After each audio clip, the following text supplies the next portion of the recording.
Hey everybody, I'm doing a cooking video! Now, let me get started. You've seen us do a lot of uploading about canning. That's because we just now learned. But I realized that a lot of you are interested in how to do this. And I'm just going to show you what I learned. I'm not going to teach you anything because you need to do your research if you really want to do this. But I can tell you it's fun, it's rewarding. You feel like you get an A every day, every time you pull something out of that can that's really good. If you're really interested and you're a beginner like we were, Ball Blue Book. Grab one. If you cannot afford to get a Ball Blue Book, then USDA Canning online. Download it. It's easy. It's fun, and this is easy. It just when you don't know what you're doing, like I didn't, it feels like it's going to be all complicated. But if you can read, you can can. Do this. What do you need? Cans, right? Ball cans is what we use, but Anchor makes them. There's another French company, I think, that makes it. I can't remember what it was, but Ball is the easiest thing to find. And then over here, I'm going to show you, you also are going to need some vinegar, a little bit of salt with no iodine in it, pickling salt. If you use the kind of salt that has iodine in it, it'll turn your stuff all brown and ugly and might taste good, but you won't want to eat it apparently because it looks really bad. And then you need a pressure canner. We have a Presto because it is inexpensive if you can find it. Now let me give you a quick hint because those of you who really want to do this are going to say, okay, I'm going to go get it. Let me tell you, you try to find a canner right now in a store. Good for you if you find it. We found ours on Facebook. Word to the wise. Okay. Then you're going to need lids and rings. Let me show you what that looks like. A ring that goes on the jar, and the lid goes under the ring. Pull it out of the pan. Now, why is it in here, you might ask? It's because a lot of times you want to simmer your lids and your rings. Now, Ball apparently tells you don't have to do that anymore. Especially, you just need to wash it in hot soapy water. A lot of times I will still simmer them, but you don't have to, especially if you're going to pressure can, because that is going to sterilize everything. The jars, if you're going to hot water bath, you probably want to sterilize. If you're going to be sterilized, if you're going to be hot water bathing anything like fruit, like pickles, like cucumbers, if you got to do a hot water bath of your stuff, then, and it's going to be under 10 minutes, you got to sterilize everything. Anything over 10 minutes, they say it's going to sterilize itself in the processing. So come on back over. All right. So, Barry just got done cutting these up. You see the fat still over there. You don't want fat in your canning jars because it can make sealing them kind of tricky. And when you're a beginner, and apparently even those who aren't beginners don't want tricky, they want it sealed. Okay, once you stuff it in there, you have to take something straight and flexible and put it down into the can, kind of like this. And what I'm doing is called debubbling. I'm making hopefully, most of the bubbles that might have been trapped in there and getting them to come out. Look at how much air was in there. Look at that. Oh, that smells so good. That smells so good. I wish I had smell-o-vision. Y'all, it smells so good. Because I got onion on the bottom, right? Can you see that? And a bay leaf on the side. And I just packed all of that meat into there, okay? So get all the air bubbles out, because when you're pressure canning, what you're trying to do is get rid of air. And you need to help it out a little bit. Why? Because if you don't get as much of that air out as you can get out, then your jar might not seal. And if your jar doesn't seal and you put it in your cabinet and then go in there ready to eat, you ready to put it in your beef stew, you ready to put it in your whatever you got, and you just smiling happy on your way over to the cabinet, and you get over there and you pick it up and it's brown on top and it looks like Seymour from Rocky Picture Horror Show, which I never saw. It's in that can. That's what I call bubonia. But it's not really bubonia. It's botulism. And botulism is a bacteria that grows in low acid foods, meat, vegetables. And it's very dangerous. It can kill you. But if you do this right, you don't ever have to worry about botulism. Now, come take a look. Can you show them on the sides? Looks like I still have a little bit of air bubble in there. Looks like I still got a little bit in there. But I'm working it out. It's working itself out. There it comes. There it goes. There it comes. Get out of there. Get out of there. Get out of there. Get out of there. Okay. So it should look nice and smooth on the sides when you're done. Pretty much. You're not going to get every little piece of air out because in the pressure canning process, it's going to help you out tremendously. It's going to help you get all that stuff out. All of that air out. It's going to help you. All right. I'm going to bring them both over here. Everything needs to be clean. When you are canning, everything needs to be clean, clean, clean, clean. Normally what I do is I wash my canning linens separate from everything else. And then I put it in a gallon-sized Ziploc, and I don't bring it out until it's time for me to can again because I want to make sure everything is clean, clean, clean, clean, clean. We wash the meat, we wash the everything. Okay. You need a clean towel. You can do a paper towel for this, and that would work. Because you're going to need to clean the rims. Why do I need to clean these rims when I just told you I sterilize everything? Well, it's because the rims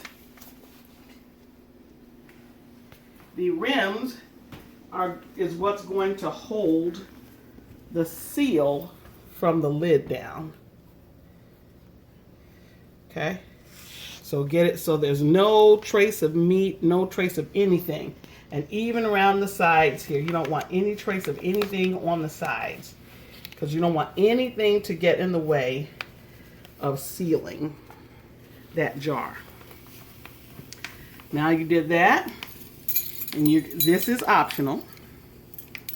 You're going to put a ½ teaspoon of that. You remember what kind of salt? Non-iodized salt. Pickling salt on the inside. Now, for those of you working with high blood pressure, you do not need to do this. This is optional. I am doing it just because. Okay? Smash it down a little bit. Smash them down a little bit. Ooh, I still see a little bit. I still see a little bit. And I'm all right to come over here and just press that down and try to get that on out. Get out of there. Get out of here. Any old 1940s gangster movie fans? Get out of here. There you go. All right. And now I am ready to put my lids on. This little magnet picks it up and puts it on for me.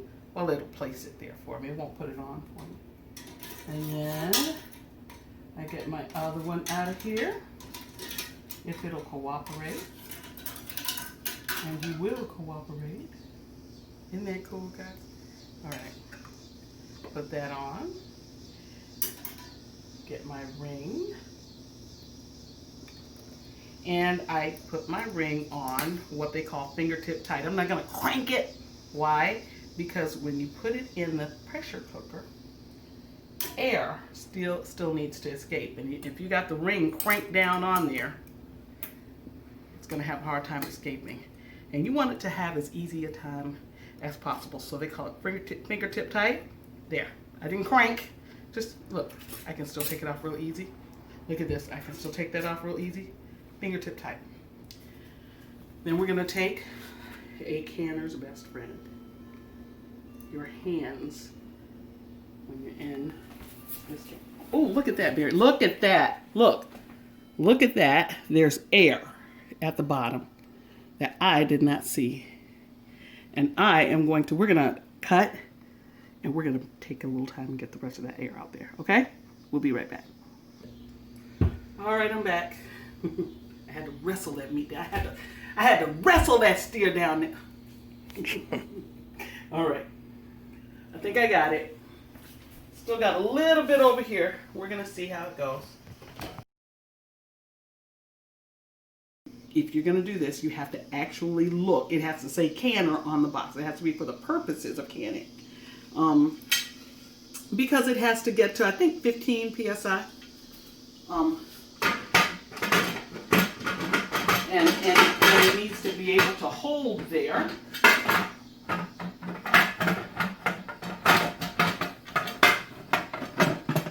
I don't always get hung up here, but I sometimes do.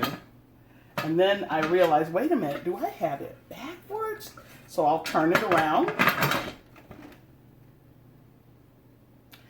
I'll turn it around. Easy peasy. The reason that I get it twisted sometimes is because this thing gets twisted. And it is supposed to be turned to the front. Should I open it? Let's see if we're supposed to tighten that down. Huh.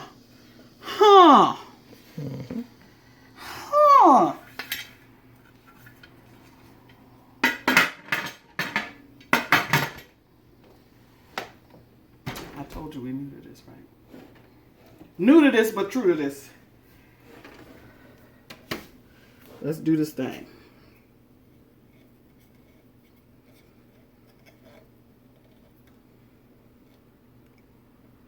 So this is a dial reading pressure canner. You can see it's really easy. For meat, our meat, we have to get it to 11. If this was a weighted pressure canner, you know those ones that your mom used to have on the stove and those big old weights?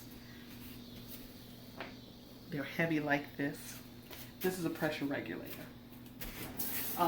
But those heavy weights, when the pressure would get really high in it, they would start jumping around and dancing, and that's when you knew to get out of the kitchen because you didn't want to be there when it all blew up. Yeah. Those actually do an excellent job of canning too. But that's not the one the Lord allowed me to get. He allowed me to get this one. So we're working with what we got. You got to work with what you have. And we're going to turn it on because we want this thing to come to pressure quick. So I'm going to turn it on high.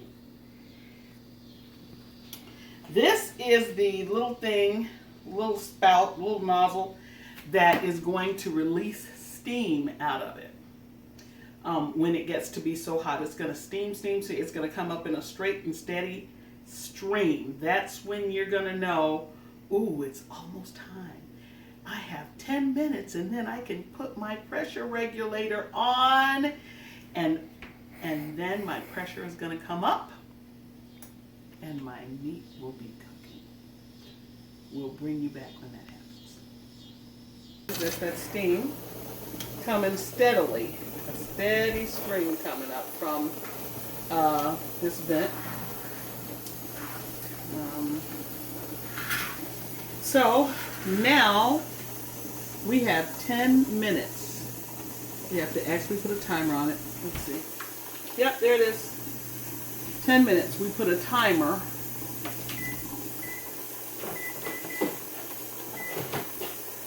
And in 10 minutes, we're going to have to put that pressure regulator on there. So we'll be back.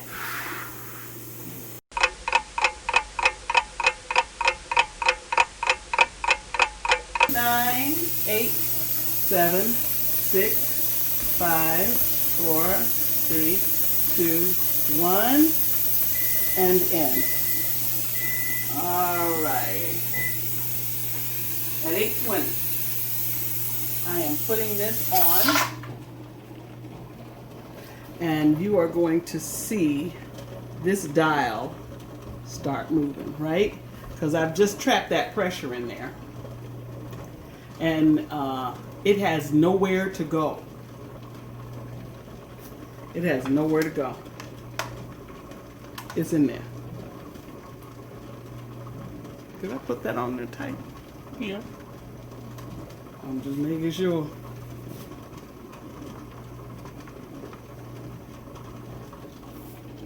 Is it flush? Let me see if it's flush. Let me make sure it's flush. There's pressure in there, guys. So much pressure. That's flush. All right, we're getting ready to get up to close to 5 pounds. We're at 4, just about 4, 5. It takes a minute to get up there, so while it's getting up there, I'll just talk to you, and I'll say one of the reasons you might wonder why I'm doing this when I can go buy cans at the store. One of the reasons I decided I wanted to do this is because I want to know what's in the food I eat. That's simple, right?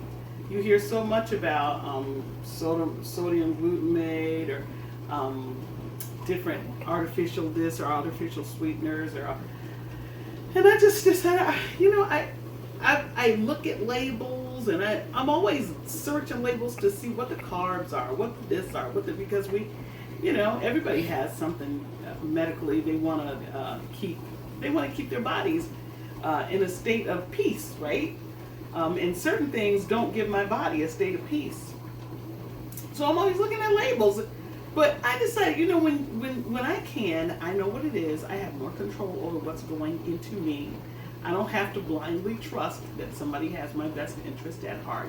I can use the stuff, and here's a huge one. I love to garden. But as those of you who like to grow things can attest, sometimes the thing that we lovingly grow, we can bring in the house and it'll sit on the counter. You can't eat it fast enough. Every day you see the skins wrinkle just a little bit more and all that beautiful hard work that you did. It's heartbreaking to see some of that go to waste. But if you're smart, it's almost time. You can see I'm at 9. I'm going to keep talking while I'm doing this. I'm at 9. If you can, I'm just going to keep on going.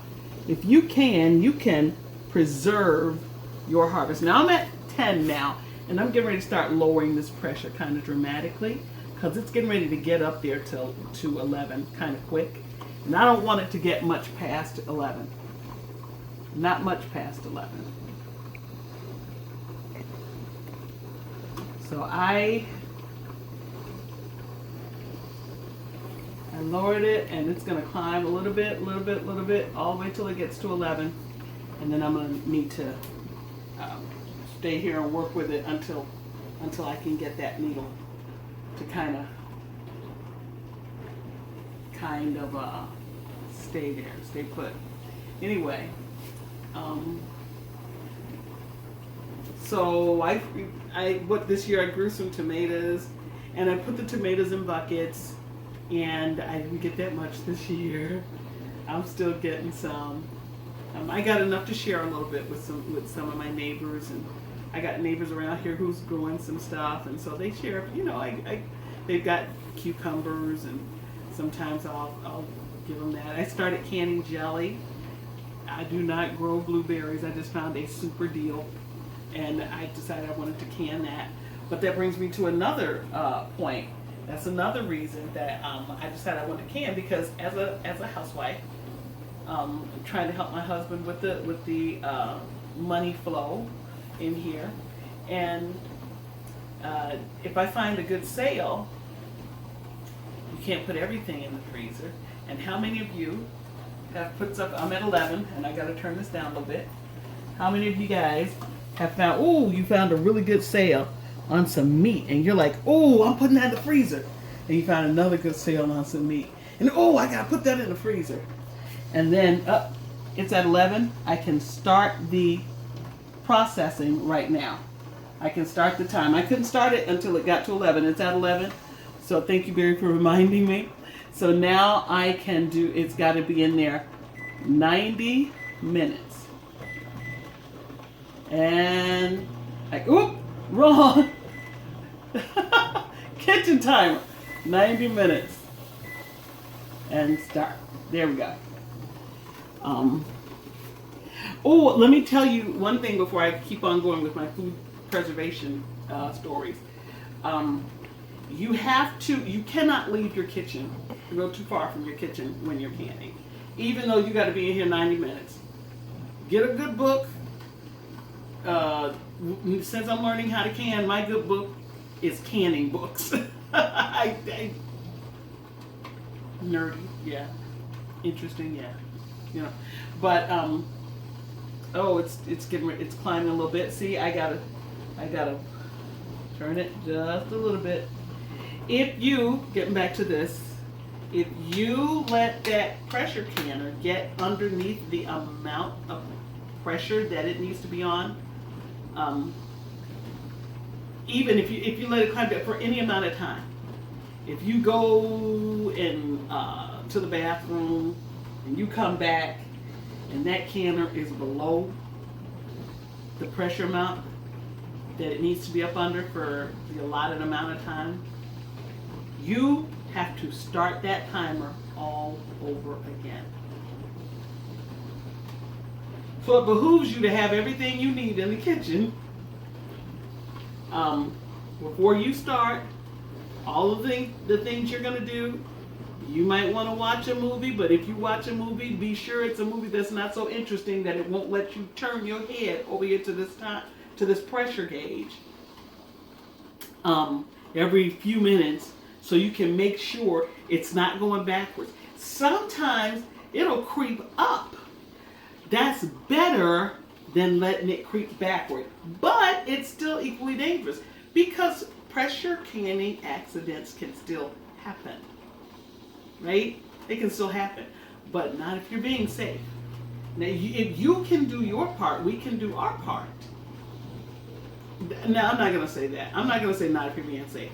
I'm going to say if you're doing everything you've learned to do, you've read about it, and you've had your pressure gauge checked, and you've read the books, and you're doing everything you can do about it, I can tell you my experience has been nothing but great. I haven't even had a seal fail yet. Now, I hope this isn't the first time it's going to fail. But I'm just saying, you want to be right up on top of this pressure gauge. Trying to keep it. It's going to move. It's going to move. You just make sure it don't move backward. Right? Because the pressure, time, and temperature required to kill that little thing that bacteria that can cause botulism, that it needs to be at a certain pressure for a certain amount of time. It's just better to be safe than sorry. And if you get to halfway through and you find out you was on the phone with your girlfriend and you're like, oh, it was just up there for a second, I'm just gonna keep going. Okay, you can just keep going, and then all your time and your hard-earned money and your husband's hard-earned money is going to go down the drain when you go to that cabinet and find out, oop, it didn't seal, or oh, it did seal, the botulism into the can. You don't want that. I know I don't want that. So it's just best to stay in the kitchen. You gotta go to the bathroom. Have somebody come watch it for you. Have somebody, if you got a tummy trouble that day, that's not a good canning day. What's a good canning day? A day when you got a whole morning to go ahead and contribute to doing some canning. What's the good of canning? You say, I like to buy stuff at the store. All of this is too much for me. One of the reasons that I want to can is because my family life is busy. I got kids still in school, right? I got to run them here. I got to run them there. Sometimes I'm running. And by the time I get home, everybody want to know what's for dinner. And they all looking at who? Me? And I'm like, I just took you here. I just took you. You know what I've been doing. But they still looking at me. So if I can for the week, they even have smaller cans where you can like stews, beef stews, or different dishes, tamales, or different things that you can, especially in the winter, that's going to be really good for your kid to take to school with them. Stick in the microwave if your kid's school has a microwave, or you can stick it on the shelf, a whole meal that's already in there, and then you can heat it up before they leave. Put it in a thermos, send them out. You know what they're eating. You know they're going to like it. You know exactly what's in it. You know that they've had a nutritious meal for the day. It's peace of mind. It's, this is crept up to 12, so I know I need to pull it down a little bit. Just a little bit. So, I don't want it to go too far up. It's all right for it to go up, but I don't want it to go too far up. I'll tell you a story. One of the first times I did this, and I wasn't coming and checking it fast enough. I remembered, hey, let me go check it out. And when I came over here and checked it out, that pressure was almost at 15. 15! Just so you know, 15 is pretty high. So I think I said a little prayer that it wouldn't blow up while I decreased the pressure. And it didn't blow up because here I am talking to you about it, right? In the same pressure canner. So anyway, so that's it could just be so easy. I don't have a whole lot of cans like seasoned canners do. I want to have cans where when I get home, everybody want to eat. I want to eat. Put some rice on. 30 minutes later, you eat because you got something in the can you can pour out and you cook it right with that rice. I want to do that. I think it would free up a lot of time. You might have your own reasons for wanting can. You might be one of those people. I learned this from people who prepare for hard times, and you can find those videos on YouTube where those people, they call them preppers, and boy, they own it. They on top of it. I ain't there. I'm not there. But if I got a couple weeks worth of stuff canned up, I feel good. I feel good. Now then I know I gotta get back in that kitchen. I gotta spend an afternoon. I gotta can some stuff up because I want my hands free for the next couple of weeks, right? Unless I feel like being in the kitchen. Unless I feel like doing something extra special. Turn it up a little bit because it's right at 11. I'm just going to turn it up just a little bit. It's right at 11. See, it didn't get up under there. It's right at 11. There it is. There it is. Still in 11. You don't want it to get to 10, right? So I'm going to end this video. I'm going to end this video because I want to give my full attention to the rest of this. And I don't know if you're going to watch the whole thing or if you're going to do like me. Sometimes I'm like, that's too long. I can't do it. Let me fast forward to the end and see how that turns out. So that's what I'm going to do. I'm going to end this now. And then we'll put pictures of the end product. And you can see that. Okay? So here they are.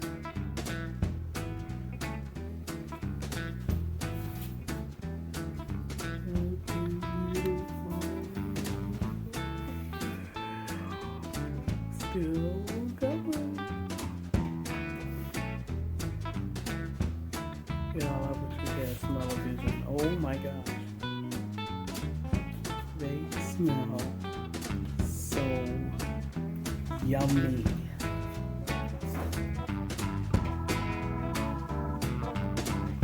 Yummy, yummy, yummy.